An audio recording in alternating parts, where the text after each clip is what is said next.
Hola, nosotros somos el grupo 5 de Ingeniería de Materiales y estamos presentando nuestro proyecto de caracterización de los metales. Primero les queremos presentar nuestros objetivos, una presentación corta de nuestra pieza asignada, una caracterización del material de manera no destructiva, unos ensayos de laboratorio, los resultados y caracterización del material final. Primero queremos realizar un proceso de ingeniería inversa donde se examine y evalúe el ciclo de vida de la pieza.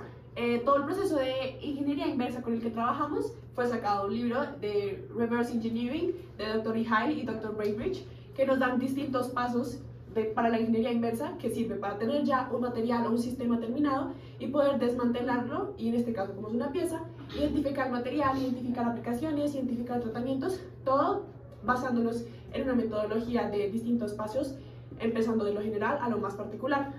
Nuestro segundo objetivo era seleccionar, comprender y realizar los ensayos que permitieran identificar las pruebas ya destructivas o no destructivas para identificar el material. Entonces aquí nos basamos en bibliografía tales como Vericheck o Philab, que nos demuestran cuáles son las distintas pruebas que podemos realizar. Más adelante hablaremos más de eso.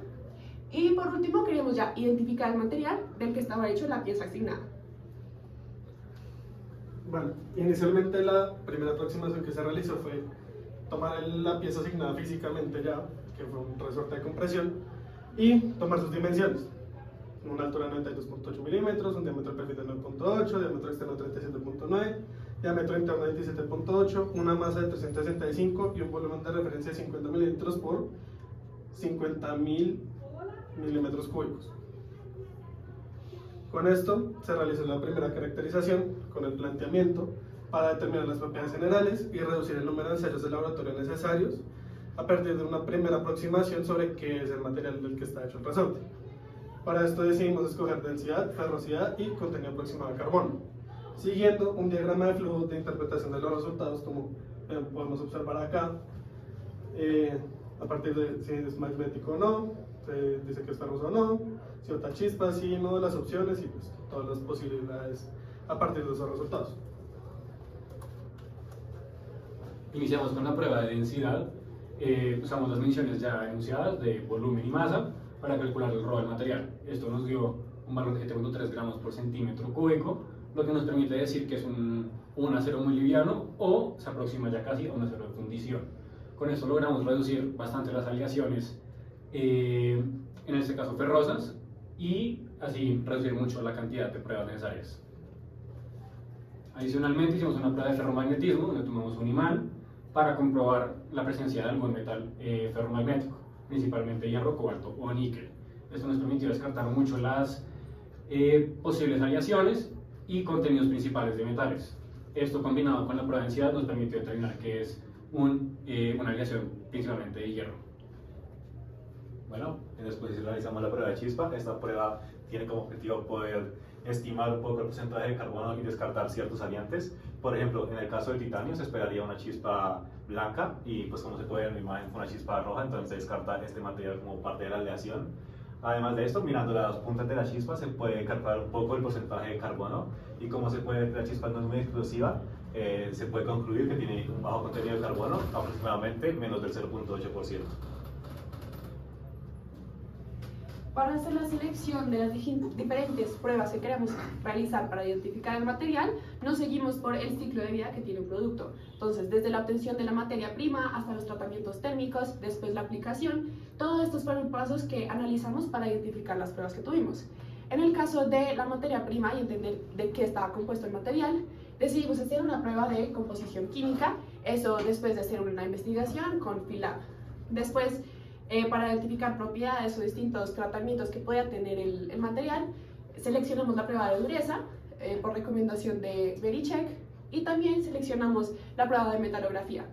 Y ya por último, para entender como las aplicaciones que tiene nuestro material y la pieza en sí, decidimos hacer una prueba de compresión del resorte que nos dijera cuál es la constante de compresión que nos podía guiar a las aplicaciones que tienen nuestra pieza y en fin los materiales.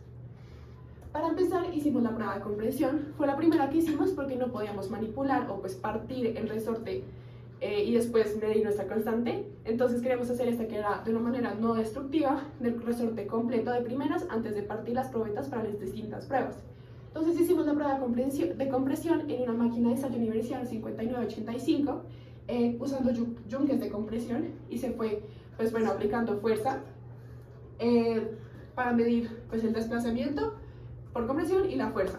Con los 6 datos que tomamos para tener pues, no sé, pues, la posibilidad de hacer la estadística y pues, tener datos confiables, hicimos 6 pruebas, y las 6 pruebas las pudimos graficar en una gráfica, bueno, de fuerza y desplazamiento para obtener la pendiente y así encontrar la constante de compresión de resorte. Al final tuvimos un resultado de alrededor de 533 kilonewtons sobre metro, y bueno, esa fue como la primera prueba que hicimos. Listo. Después, habiendo ya determinado que era una lesión principalmente de hierro, pudimos saltarle a hacer una prueba de Rockwell C. Esta la hicimos de acuerdo a la norma STM 1822 con un durómetro en frío de denominación 250 DRMC. Tomamos 10 datos para tomar una muestra más significativa estadísticamente y llegamos a un valor de dureza promedio de 32 Rockwell C. A partir de esto pudimos determinar que el tratamiento térmico no era muy intenso, así que no endurecía mucho el material, lo cual es consistente con la pieza, que es un resorte. Después tenemos el ensayo de metalografía. Este ensayo básicamente consiste en cortar el material y lijarlo para poder ver sus granos. En este caso se realizaron 5 diferentes aumentos: 50, 100, 200, 500 y 1000. Y en esta imagen se puede, pues básicamente se realizó en diferentes aumentos para poder ver si se distinguía un poco la dirección de los granos y así, pero pues se puede ver que en los granos de 50, de 100 y 200 no se alcanza a distinguir mucho, hasta que se llega a los de 500 se alcanzan a distinguir un poco mejor los granos. Acá podemos ver que en la parte longitudinal, o sea, la parte exterior del resorte, están un poco más orientados, lo que nos muestra que básicamente para hacer el resorte se debe pues doblar una varilla y por lo tanto se comienza a deformar un poco el material y endurecer un poquito. Acá ya podemos ver que para obtener la cantidad de granos por unidad de área, básicamente se usa ImageJ, aplicando una escala de grises y jugando con el contraste de la imagen. Con esto después se comienzan a realizar líneas y comienzan a contarse los granos. Contando los granos que atraviesan las líneas y usando la norma ASTM, se obtiene el número ASTM. Este corresponde aproximadamente a 33 granos por milímetro cuadrado. Ya finalmente la última prueba realizada fue el ODS, a partir de diferentes piezas de 1 pulgada de diámetro que fueron realizadas por el técnico Juan Carlos, y esta tenía el objetivo de poder dar la composición química específica que tenía el material en sí. De los resultados obtuvimos que era un 98% de hierro, un 0.6% en carbono y pues diferentes elementos más que están más relacionados con no tanto los elementos salientes deseados para el material, sino como residuos de los procesos industriales que se pueden encontrar en el material al momento de ser manufacturado. Y ya teniendo los resultados anteriores de la prueba de composición química, esto nos sirve para verificar que efectivamente sí es un acero hipoeutectoide antes de la transformación eutectoide, pues que el resto del porcentaje se completa con los distintos elementos.